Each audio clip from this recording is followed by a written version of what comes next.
Hello, চলে এসেছে একটা কেকের ভিডিও নিয়ে। এই কেকটা ছিল 1 পাউন্ডের কেক বলেছিল, বাট আমি সবসময় 1 পাউন্ডের একটু বেশিই দিয়ে থাকি। তো ভাবছিলাম যে কীরকম কী ডেকোরেশন করব। এটা অর্ডার করেছিল এমন একজন কাস্টমার যে প্রথমে একটা কেক নেওয়ার পর সঙ্গে সঙ্গে আবার এই কেকটা অর্ডার করেছিল ঠিক 1-2 দিনের মধ্যে। তাই আরও সুন্দর করে করার চেষ্টা করছি।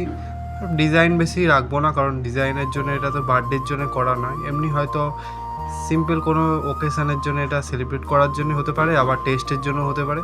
তাই এটা নর্মালভাবে করছি। আর বেশি কালার ইউজ করা তো ভালো না, এটা তো সবাই জানে। যতই নামি দামি কোয়ালিটির কালার হোক, ডিপ কালার অ্যাভয়েড করাই উচিত। তো সেরকম আমি বেশি কালার ইউজ করিও না, খুব কম ইউজ করি। আর এই কালারগুলো অবভিয়াসলি খুব ভালো।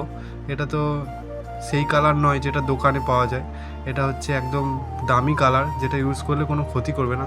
আর এখন আমি এটাকে ভাবছিলাম কীরকম কী ডিজাইন করব। টাইম থাকলে বলে না, টাইম থাকলে মাথায় অনেক রকমের চিন্তা আসে, কিন্তু লাস্টে যেটা সহজভাবে সেটাই করলাম। আর এদিকে একটা টিস্যু পেপার নিয়ে মুছে দিলাম।